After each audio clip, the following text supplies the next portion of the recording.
Thank everybody for being here today. We just had more than an hour and a half long briefing and discussion about the state and national response to the New World screwworm.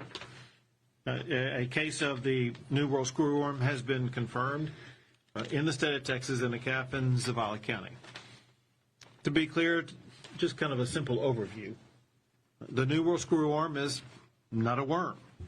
It's a parasitic fly whose larvae feed on animals, particularly livestock, wildlife, and pets. If left untreated, it can cause serious injury or death. To be clear about a couple of things, what we're dealing with is an infestation of animals. However, there is no food safety issue, full stop. There's a food production issue, but not a food safety issue.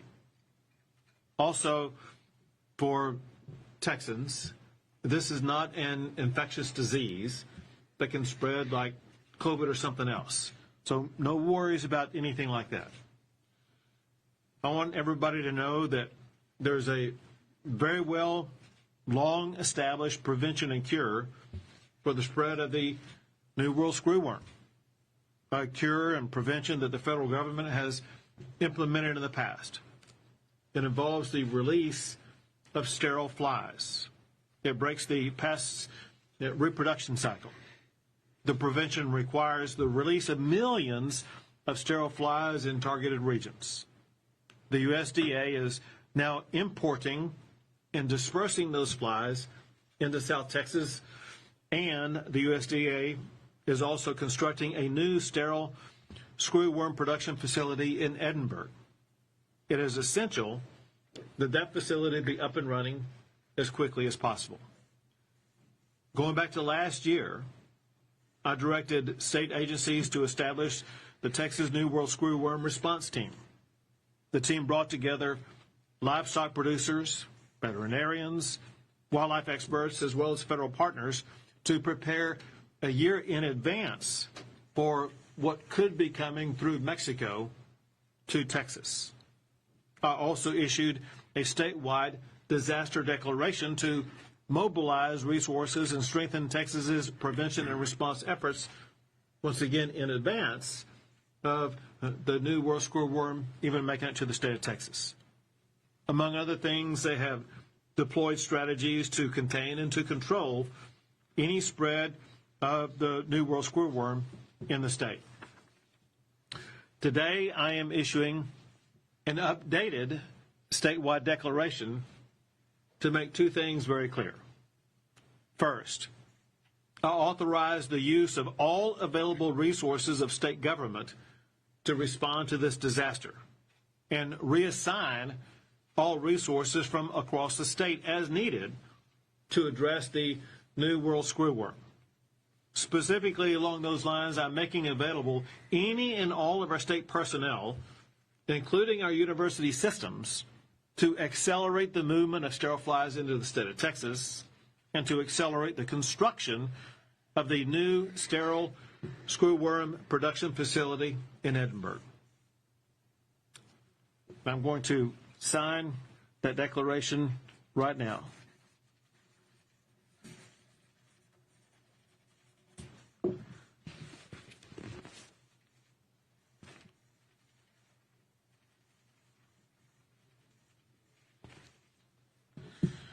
So the response, especially what's going on with regard to the facilities that are being constructed, is just one example of a way that, let's say, Texas A&M can be involved in this, where A&M will deploy immediately fly testing facilities to the area. They can do this and other activities through their county extension agents, where there will be someone talking more about that here momentarily. Second, for this declaration, at this time we are prioritizing resources for Zavala and Uvalde counties. We will expand the prioritization list as needed, if needed, to any other counties where there is any identification of an infestation. Here's what Texans can do right now. Check your animals daily. Check for any wounds, even small ones like tick bites or navels on newborns or other openings. Treat wounds promptly and work to reduce fly populations around your operations. Report immediately. Any suspicion of New World screwworm in wounds should be reported to the Texas Animal Health Commission, who will also speak to you here shortly. And with regard to that report, anyone can report. You don't have to be a veterinarian or other skilled technician to be able to report. Anybody can report.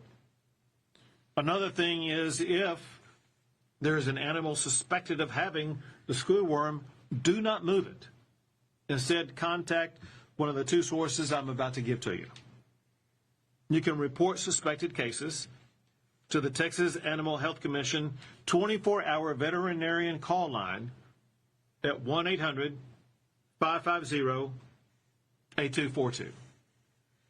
That's 1-800-550-8242. If you observe deer, feral hogs, exotic game animals, or other wildlife showing signs of infestation or unusual wounds, report it immediately to the Texas Parks and Wildlife Department or to your local Texas Parks and Wildlife Department wildlife biologists. Parks and Wildlife also will be speaking to you here shortly. The Texas Parks and Wildlife biologist can be reached at 512-389-4505. Again, the Texas Parks and Wildlife biologist that you can call and report any information to can be reached at 512-389-4505. Importantly, this is a highly treatable condition if acted on quickly, whether it be for someone's pets or someone's cattle. Constant contact with your veterinarian is very important to be able to relay any observation of any open wounds or any infestation so that it can be treated, and whether it be a pet or a cattle or other type of livestock, the goal is to treat it as quickly as possible. Pets like dogs and cats with outdoor exposure and untreated wounds need close monitoring all the time. Bottom line, Texas is resilient. Our producers, veterinarians, and state officials are among the very best in the United States. It is critical for them and for our fellow Texans to stay vigilant and informed. We have, in the past, prevented as well as eradicated this pest, and we can do it again. For the latest updates and resources, go to one of several websites. One is the Texas Animal Health Commission at tahc.texas.gov. Another is Texas Parks and Wildlife Department at tpwd.texas.gov. Another one is USDA at screwworm.gov. We have with us today who will be providing information to the public, the leaders of every important agency that's working around the clock to tackle this problem. We have Admiral Schmoyer from the USDA, Dr. Dinges from the Texas Animal Health Commission. We have Dr. Yaskowitz with the Texas Parks and Wildlife Department, Dr. Kaufman at the A&M AgriLife Extension, among other things, as well as the Acting Commissioner of the Department of State Health Services, Garcia. We also have with us, I don't see him in the room right now, but we had with us earlier for briefing and consultation, State Senators Perry and Flores, as well as Representatives Guillen and Don McLaughlin. At this time, I turn things over to Dr. Dinges at the Texas Animal Health Commission. Well, thank you, Governor. It's Thanks for having us here today. It's extremely important that we continue to share accurate information, especially in this index case of New World screwworms in Texas. So I appreciate this group gathering here to hear that today. So this is not something we've wanted to have to face in Texas, but it's something we have prepared for some time. First, I want to make sure that you all have the very current update on the index premises that the infestation occurred. Texas Animal Health Commission and USDA staff have been in close communications with the owner. The herd has been inspected for additional infestations. There have been none. The herd has been treated. The baby calf that had the infested navel wound is doing well, and the navel wound is healing nicely. The owner and ranch foreman's cooperation and their continued vigilance has been excellent. To paint the picture of the response and how preparedness and coordination efforts have paid off so far, the Texas Animal Health Commission and USDA had discussions about the increased cases in Mexico over this past weekend, especially in the state of Coahuila. So we decided over the weekend to get teams on the ground to do targeted outreach in the area from Eagle Pass up to the Amistad recreation area above Del Rio there. And we also discussed deploying ground release chambers to disperse sterile flies in the area, as well as increase the number of surveillance traps in the same area there along the river. With those precautionary actions and boots on the ground, we were able to pivot those operations as soon as a report of a suspicious larvae there in Zavala County earlier this week. Since then, the efficient and coordinated effort between USDA, the Texas Animal Health Commission, and Texas Parks and Wildlife Department at all levels of this response should be reassuring the rest of the state and the nation that we are doing any and all things possible to stop the spread of New World screwworms. As we speak, the Texas Animal Health Commission teams are conducting active animal surveillance in the infested zone. We've had tremendous cooperation from the public, animal owners, and landowners we have interacted with in the zone. We've made significant progress to evaluate the situation, deploy sterile flies to release in the area. We've made ground release chambers. We've put out ground release chambers in the area. We've stopped animal movements out of the zone. Those animals having proper inspections to move out of those zones. We've done our due diligence to educate the landowners on the current situation and this pest. We want to thank the officials in the area for their cooperation and assistance with road stop inspection checkpoints, and sharing accurate information has been a great asset. The goal of our response efforts is to prevent the spread of New World screwworms out of this zone, but keep the continuity of business going. We need people in the zone and across the state to continue to report suspicions as soon as they see them. If you suspect an animal is infested with New World screwworms, notify the Texas Animal Health Commission or your local veterinarian immediately. Quick notification leads to quick detection and quick response to stop this pest from spreading. Animals will still be able to move. We'll just need to make sure that they're moving safely and not moving the screwworm with it. To wrap up here, I want to remind everyone a few key points. First, this is not a food safety issue. This is a food production issue. New World screwworms do not infest meat, fruits, vegetables, or other food sources. Next, infestations from the pests can be prevented. Animal owners need to look at their animals as often as possible. Stay vigilant, monitoring for wounds that can be covered or treated. This is not an infectious disease. And these flies have to either lay eggs in, on, or near the wound for the animal to become infested. Treat and cover wounds as quickly as possible. We have heard a lot of buzz about the use of Ivomec and wanted to remind everyone that the injectable form of this product has been FDA approved for the prevention of New World screwworm. It needs to be administered properly and judiciously in accordance with label requirements and is directed by the licensed veterinarian to be effective and to not create resistance. Finally, this is also a highly treatable condition if your animal does have an infestation. We have many tools in our toolkit today to prevent devastating impacts that we didn't have before. We want to remind folks that veterinary-client relationship is critical to best address specific animal and operational needs for treating New World screwworm infestations. Judicious use of animal prevention and treatment drugs need to be followed. I want to reassure all of you that we've been preparing for this and are taking rigorous actions to protect the rest of the state and the nation from this pest. We appreciate sharing of accurate information and will continue to be transparent and provide updates on the situation as we receive them. Thank you. Thank you very much. Next is Admiral Schmoyer from the United States Department of Agriculture. Thank you, sir. Good day. Our highest priority, the priority of USDA as well as Secretary Rawlins, remains addressing and protecting the United States from New World screwworm. We continue to leverage all the tools at our disposal to be able to address this and tackle it. We work very closely with our Texas Animal Health Commission colleagues. In fact, this is probably the furthest I've been away from Dr. Dinges in days. We have pivoted as a department within hours when we were notified that there was this case that was presumptive positive. And so consequently, I was literally on a flight and was turned around to be able to be at Dr. Dinges' doorstep.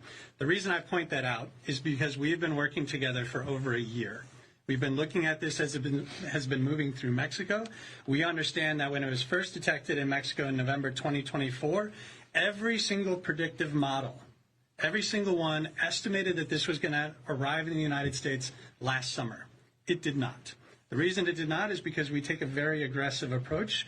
We take a whole of government approach to be able to address this. And so Secretary Rawlins, USDA, has worked with the White House to make sure that we have a plan in place that takes all of the different departments and agencies of the entire federal government, has them synchronized so one entity is being able to work with our state partners to be able to address these particular issues. Our aggressive actions has slowed down the pest. We knew it was a challenge because we did not have enough flies yet. There are more flies coming on the way. Right now, we have 100 million sterile flies that we manufacture in Panama at a joint facility, U.S. government Panama facility, and we bring these flies to both Mexico as well as Texas since this past January to be able to disperse them where they need to go. The way we do this is we use science.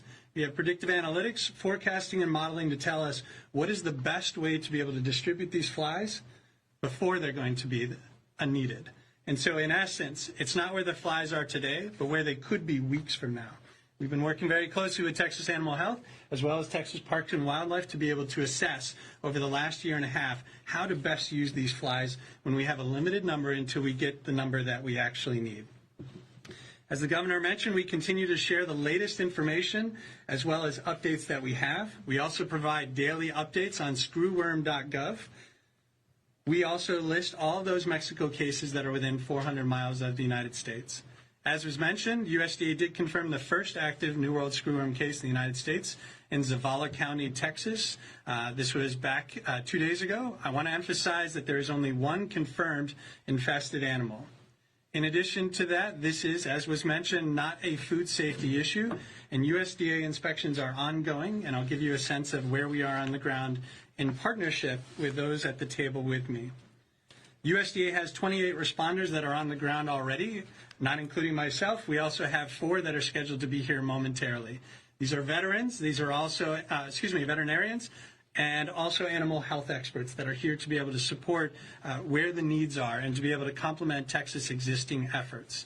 As we look at what we're doing, we're also bringing those pieces of equipment that are critical to the response. So this includes New World screwworm response cargo trailers. These trailers are mobile response units that allow for both the USDA team as well as our Texas partners to be able to address screwworm where it needs to be where it needs to be addressed, how it needs to be addressed, and with those tools that are necessary. So those tools may include things such as traps. They may also include things along the lines of ground release chambers, as Dr. Dinges has mentioned. We are already working with Texas Wildlife to be able to look at those issues and those aspects that relate not just to the livestock side, but also on the wildlife side. For your awareness, we have dispersed over 130 million flies in Texas since January. In addition, we have done an aerial dispersal of over 120 million flies, with ground release chambers, as was mentioned, about 4.3 million. The reason I put these numbers out there is we use the science to be able to determine where is the best place to disperse these limited sterile flies. But again, more are coming. We also use science to determine where we think that the fly might be, the natural fly, or the wild fly, or the cases could be. We also use the appropriate mechanisms that are in place to be able to disperse those flies in the most effective way. So that could be by air, could be by ground release chambers, it could even be by trucks that we have. We work very closely with our Texas partners on aspects associated with trapping. These are our early indications and warnings as far as traps that can detect the movement of the fly. And so we have worked very closely with both of my counterparts at the table here, Texas Park and Wildlife, as well as Texas Animal Health, to be able to work with those landowners to be able to put the traps where they are needed to help us understand where the fly might go, where it could be, or where it is. And so consequently, the relationship that we have between the three entities is critical for this response, and we appreciate the partnership that we have with them. Sir? Thank you very much. Next, we have Dr. Yaskowitz with the Texas Parks and Wildlife. Thank you, Governor. Texas Parks and Wildlife personnel are working in unified command alongside USDA and Texas Animal Health Commission. We currently have our Incident Command Leadership Team in Eagle Pass at the Incident Command Post. The department will continue to deploy personnel to the area today and tomorrow, consisting of wildlife specialists working alongside our district game wardens to be responsive to needs. We are positioned to ramp up personnel as the situation dictates. In the first 48 hours, the department shared relevant information with 26,000 landowner cooperators and permit holders, encouraging them to share with the department any suspect of New World screwworm. The USDA and Animal Health Commission, working with Texas Parks and Wildlife, were able to get cooperation of 9 landowners to deploy the ground release chambers, as was previously mentioned. And the department is also working with the USDA's wildlife services to get more surveillance on the ground for wildlife. The key here is, if you see live animals that you suspect might be infested, please report that sighting to your local Texas Parks and Wildlife biologist or game wardens. Early detection is the key. Do not delay if you suspect a New World screwworm infestation. Thank you, Governor. Thank you very much. Next is Dr. Kaufman with Texas A&M on a lot of issues, including this one. A&M has extraordinary expertise, an extraordinary volume of personnel across the entire state, and play a vital role in a response to issues like what we're dealing with right now. So, Dr. Kaufman.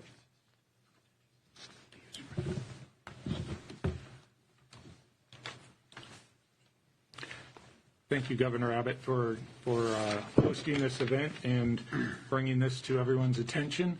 As you've heard earlier, we have a very strong team, and we have been working together for at least a year and a half to assemble all of the knowledge that we need to battle this pest. We have fought it in the past, and we will fight. We are going to continue the fight, and we are going to win again. We have the technology. In fact, we have better technology now than we had in the past. What Texas A&M AgriLife Extension has are county agents dispersed across the state of Texas. We have a presence in every county in Texas. We have been training our agents in this response, and we also have additional DAR agents that can be brought to bear in this fight as well. We've delivered well over 140 presentations across Texas trying to educate public, landowners, wildlife enthusiasts, and as well as our livestock groups. We partner with everyone you have heard in this room, and having been in the state of Florida when we had the outbreak 10 years ago, what I can say is we are much better prepared at this point than we were when that was sprung upon us in Florida.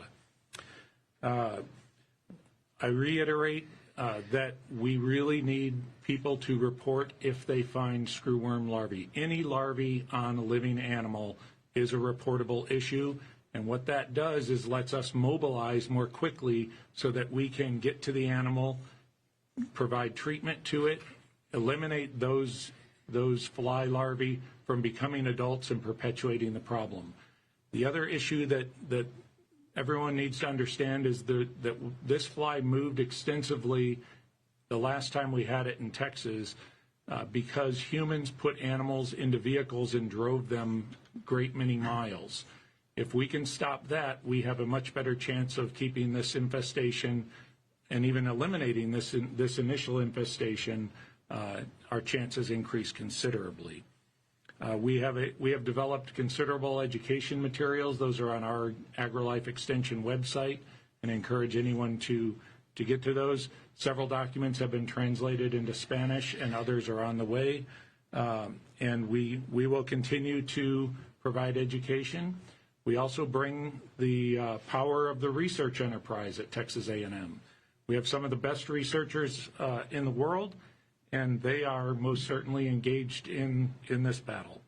And I would encourage anyone to visit agrilifeextension.tamu.edu for our educational resources. Thank you. Thank you very much. Next is the Acting Commissioner for Department of Health Services, Acting Commissioner Garcia. So obviously what we're dealing with is an issue that impacts wildlife and livestock, but I want to make sure that the human component, our fellow Texan concerns are going to be addressed by Acting Commissioner Garcia. Thank you, Governor. Good morning, everyone. It's good to be with you. I want to reiterate that the Department of State Health Services has a rigorous meat safety program. Every animal that is visually inspected by one of our veterinarians is analyzed, reviewed before it is actually put into commerce, both before and after. Texas beef is safe. The food is safe. We want to make sure that everyone knows that the protocol is in place by our sister agencies and by USDA. Everything knows, we know the plan, and it will work. The food is good to go. We have trained veterinarians that handle this, and we want to make sure that everyone is comfortable. If you have questions, please reach out.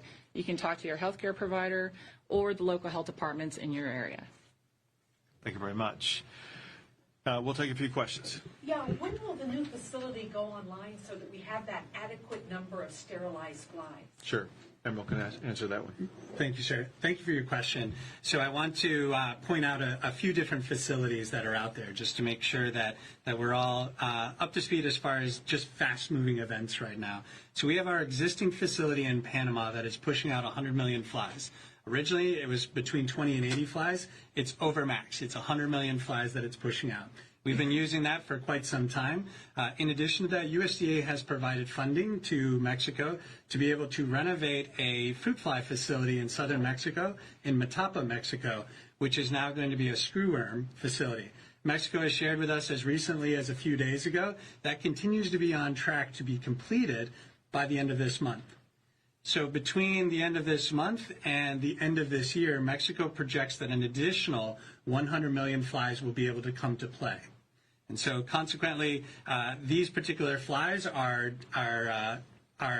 provided as far as the funding that USDA gives to Mexico, and together we determine what is the best use of the fly.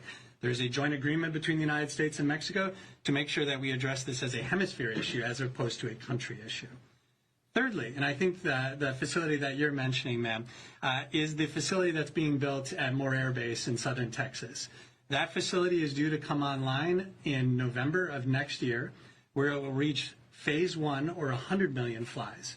1 year after that will be an additional 200 million for a total of 300 million sterile flies. So we have the 100 million right now in Panama. We have 100 million that will eventually come on before the end of the year in Mexico. And then next year, there will be an additional 100 million in Texas, and then the following year, an additional 200 million. And so consequently, as we are looking at these things coming online, the Secretary as well as the White House has been doing everything we can to expedite this process. U.S. Army Corps of Engineers is running the show as far as the Moore Air Base facility. They have never moved this fast. They have been able to unleash every single lever that would prevent them from moving forward at a very fast rate. That includes being able to address things like environmental requirements, hiring, construction, infrastructure. And so we are doing everything we can to be able to move faster than it's ever been done before. The last thing I'll say, ma'am, on that is This facility at Moore Air Base in Mission, Texas, is the size of 2 Costco's. In addition to that, the facility is what's called a biosecurity laboratory 2+, or essentially a controlled facility for biological threats. So it adds a little bit new of a dimension as far as what is entailed when you're actually doing the construction. Is there a chance with the expedited processes that you will get it online before November of next year? The governor had just provided that incentive, and so we are going to do everything we can to keep moving faster than anything ever has been. This was projected. The plans alone, ma'am, were expected to be about a year to develop. Those plans were done in a couple of months. So the construction that they're moving is years ahead of schedule of what was originally projected. And so we're going to work with Texas to do everything we can to move it as fast as possible. I specifically offered any and everybody from Texas A&M, anybody and everybody working in any state agency, offering to ensure that construction can be conducted 24 hours a day, 7 days a week, to make sure that the facility in the state of Texas will be up and running even faster than what is currently scheduled. How many flies do you need? That's an excellent question, sir. In the 60s, 70s, 80s, and 90s, when we were looking at moving the fly out of southern United States, the southern part of the United States, through Mexico, through Central America, we needed about 500 million flies a week. And so consequently, as we are looking at this TikTok, this timeline that we're developing, we're taking not just those estimates from decades ago, but actually using the science that we have developed in operational practices for decades, where we've been holding that fly back at the Darien Gap between South America and Central America. And so we've been doing this a long time, and we've been building and developing flies for a long time. We have been pushing out opportunities to be able to look at innovations to do this better, faster, stronger. We had a grand challenge that the Secretary had put out in January 21st. This year, and that particular entity was happening, and we were pushing out that grand challenge announcement. It was over $700 million worth of applications that came to us. We put out the application for $100 million, $700 million worth of ideas. We are moving fast, and we're committed to be able to releasing the results of those particular incidents this summer. And so a couple things. Number one, 100 million flies we're doing right now. It's going to jump up. It took 500 million in the past. We are looking at building up to that number, but we're also using science and technology and innovation to do whatever we can to make the best use of the flies that we have and hopefully decrease that number. To build on that, sir, you mentioned that was contained in Panama. Do you know why the Darien Gap in Panama failed? And two, since the ports were closed, do we know how this made it into Texas? It's an excellent question, sir. And so what we do is we're looking at the science. We're looking at, what are we seeing as far as potential movement. Some of the challenges that we've identified previously specifically relates to animal movement. And so consequently, as I know Dr. Dinges has said, and Dr. Kaufman previously, these flies generally don't fly very far in themselves. When we see these cases moving through Central America before November 2024, Mexico since November 2024, by and large, the vast majority of the cases are related to people moving animals that are infested. And so the guidance that was put out by the state as far as it is so critical that we look at these things as far as being able to prevent that from happening, that is the true answer for how we can prevent this from getting worse. Governor, can you elaborate on your concerns about the speed of the response, given that, in your words, this can spread like wildfire? Sure. Listen, we need the high volume of sterile flies as quickly as possible. It's great news that we're getting the volume that we are getting both from Panama as well as soon from Mexico. But listen, it's critical. The facility, the new facility that's being constructed in Texas right now, be completed even faster. Here's a reality about the cycle of this, and that is this is likely to spread over the course of the summer. During winter months, it may kill off the flies or reduce their number. We cannot make it through a second summer. And so what I'm pushing for is to try to get the facility under construction in the state of Texas completed by May of next year as opposed to November of next year. And I'm offering any and all assets and resources by the state of Texas to accelerate the completion of that construction project. Governor, do you know how this has affected the Mexican cattle industry? Any indication how that's going over there? Sure. So I'm going to have to defer to somebody else on that. Yeah, so we annually we import about 1.5 million head of cattle from Mexico into our into the United States to be fed at our feed yards and turned out in our grasslands. So, the reports are that the Mexican government, or not the government, but the feedlot industry in Mexico are increasing their capacity to feed cattle in Mexico and retaining those animals in Mexico and ultimately taking them to the processing plants that are present in Mexico. Looking at your predictive models that y'all talk about, knowing you have one confirmed case in South Texas, what do you really think the situation is? We've got boots on the ground now, assessing that how widespread the issue is. We've got surveillance traps. We've got 3 zones set up, the infested zone, and then outside of that, 12 miles is the adjacent animal surveillance zone, and then we've got a fly surveillance zone up to 120 miles. So we're placing surveillance traps out in those areas. We've had 101 New World screwworm specific surveillance traps from Brownsville to Del Rio in place since July of last year. We've trapped over 55,000 flies in Texas alone, and we have not detected a New World screwworm fly as of to date. And we've got an infested case, but we haven't detected any wild type flies in these traps just yet. We'll take 2 more questions. Governor, do you have any sort of cost figure on what this disaster declaration will do? So listen, there'll be cost breakdown in several categories. One's going to be the construction of the new facility, which is being borne by the federal government. The other is the importation of these sterile flies, which is being borne by the federal government.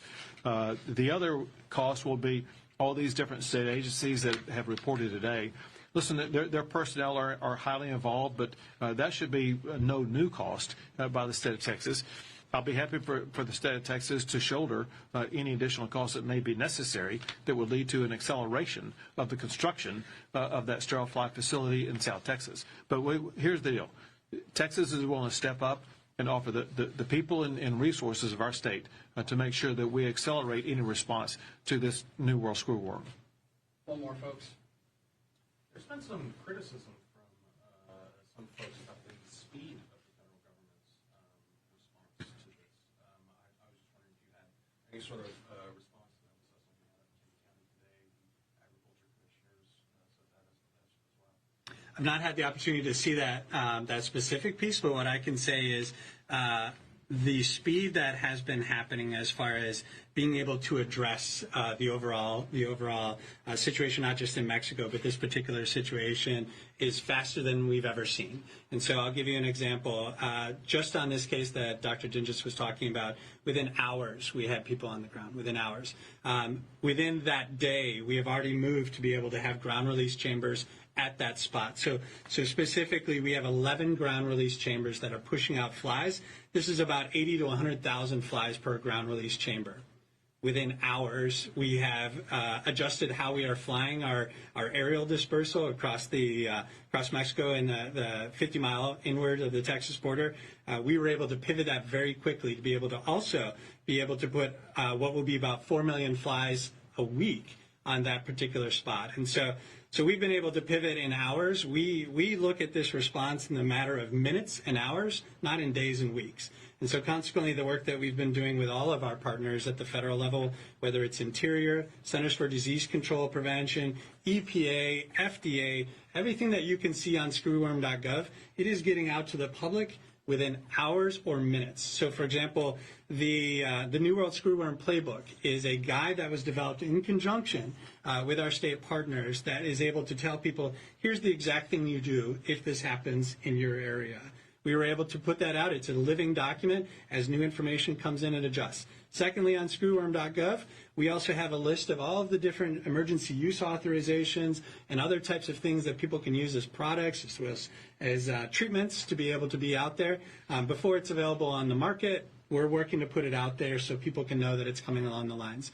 And so as far as being able to move quickly, the federal government is incredibly agile, especially in this response, because I mentioned earlier, the White House, the secretary said, you know what, we need to do this stronger, faster, better. We're going to have one entity that's going to be coordinating all across the way. So that way, instead of being able to get to people in weeks or days, we can get to people in hours. And so I actually look at this as a fantastic example of how we've been able to respond overall in the last year and a half, just by what's happened in the last couple of days. You bet. We had boots on the ground doing targeted outreach in adjacent county there along the river as of Tuesday, and we didn't learn of this case until Tuesday evening. So we just transitioned that into response efforts there. It's agile now, but some of the criticism was that the federal government was not acting proactively enough before this case was detected. We have been providing millions and millions of dollars to Mexico, as well as other partners, to be able to address this as the fly has moved through Mexico.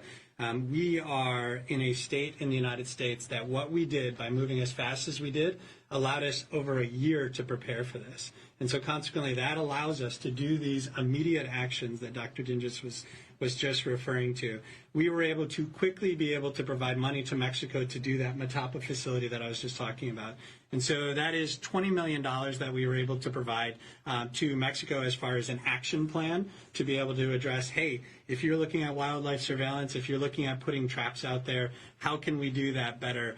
We have looked at immediately putting together a innovative detector dog program that could be utilized at the ports if the ports were open, and these types of things. And so as we look at how we are able to put things out that will be able to address this problem, it is moving faster than any response that have ever happened before as far as this particular issue, and definitely faster than we've seen 60s, 70s, and 80s when it was last in the United States. Thank you all very much.